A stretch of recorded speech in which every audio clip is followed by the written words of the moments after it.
Alrighty, welcome everybody to the Actors Academy. Thank you all for tuning in today. Today we are going to be talking about Tom Holland from Spider-Man. Now there's been a lot of controversy going on with Spider-Man and whether or not he's going to be in the MCU or if he's going to stick with Sony and what's going to be happening with that, and that's a whole whirlwind. I do have my own opinions on it and what I think will happen. If you guys want to hear that, let me know. But look, either way, there's still going to be Spider-Man. But whether or not it's just going to be solely Sony or if Marvel's still going to have their hands in it, we'll see. But with Tom Holland today, let's pull up some of the clips here. Rewind it back. Specifically, what we're going to be talking about is we're going to be talking about framing. Framing is very important because a lot of what you're going to do as actors before you ever even get to go onto a film set or be on a TV show or whatever other project, you are going to be auditioning.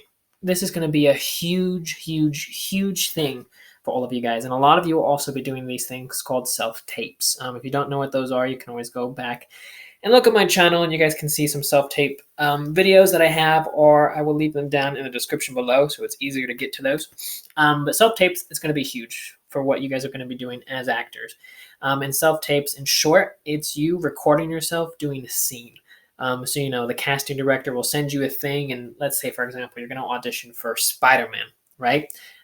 Casting directors will send you a scene to record, and you basically record yourself, and then you send it off to the casting directors when you guys are doing self-tapes. And also, if you ever get booked in a project, well, you're going to have a camera on you, and cameras are going to frame you.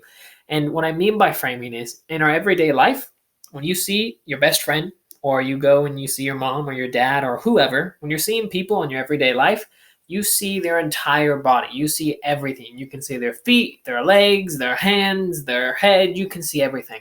On camera, we do not always get that. Usually on camera, you're going to get a lot more close-ups or medium shots, or sometimes you will get the whole body.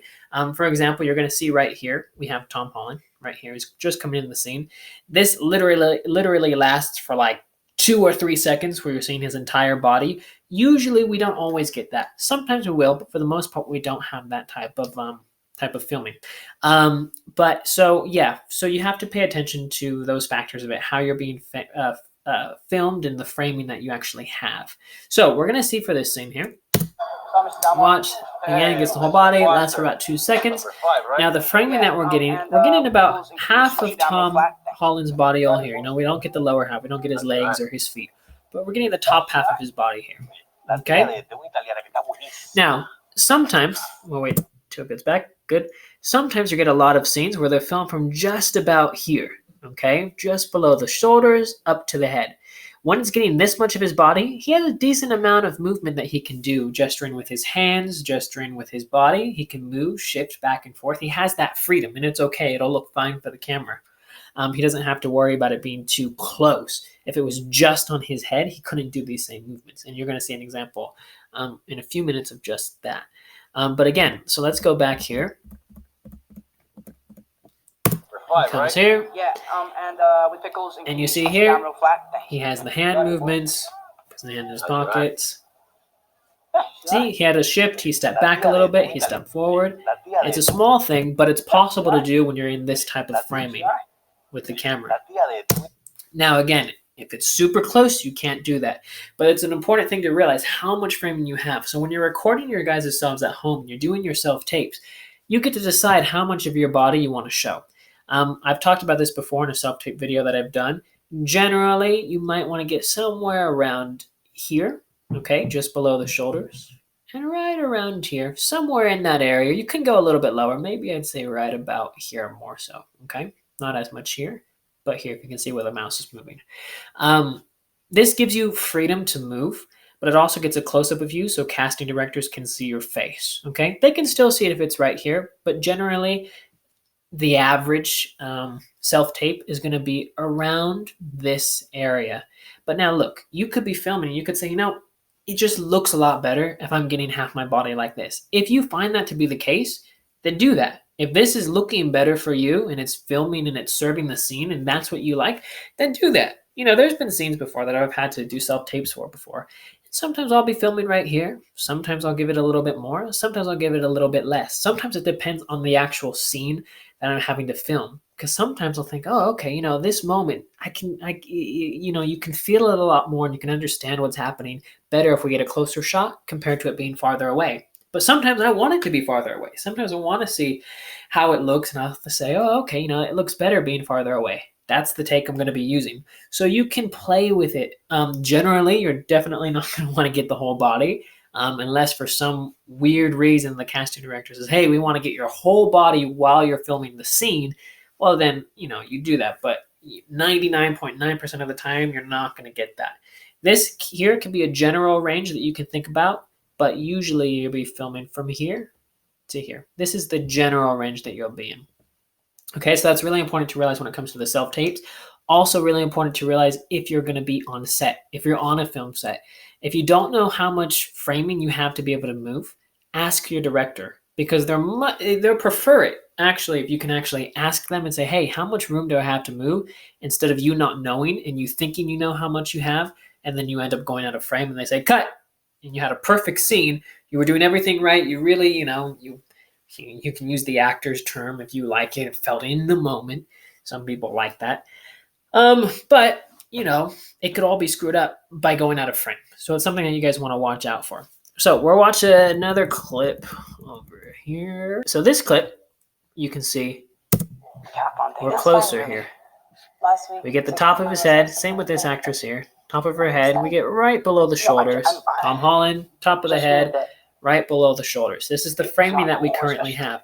He has less of an ability to move here than he did previously because we're closer. So you want to think, to make this easy, think about it this way.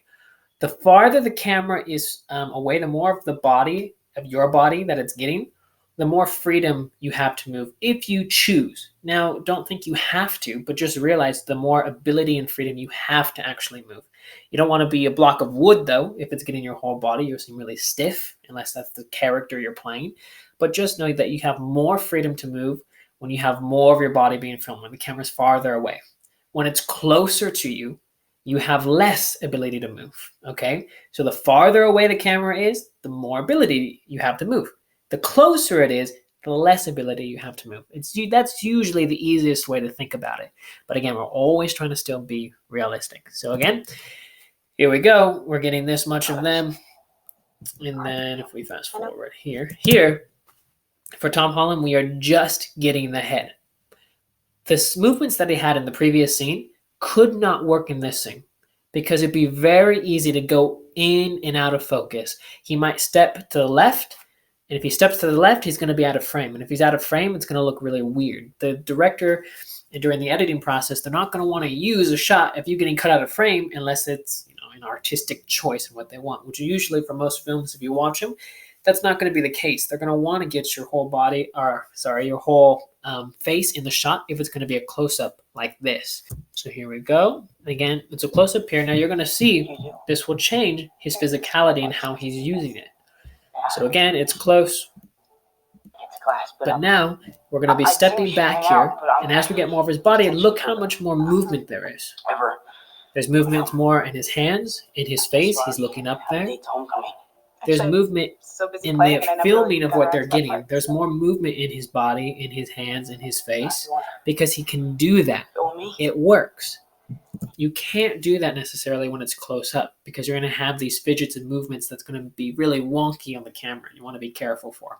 So I hope that makes sense to you guys on how to work when you're being framed, whether or not you're doing a self-tape or if you're going to be doing something in your own camera and on film. Again, there's multiple things that you can analyze from a specific scene. So I hope you guys like this video. Make sure you guys subscribe to the channel so you can be up to date with everything. Give this video a thumbs up if it helped you. If you want to see more Tom Holland, let me know. We can analyze some more of his acting and some scenes here.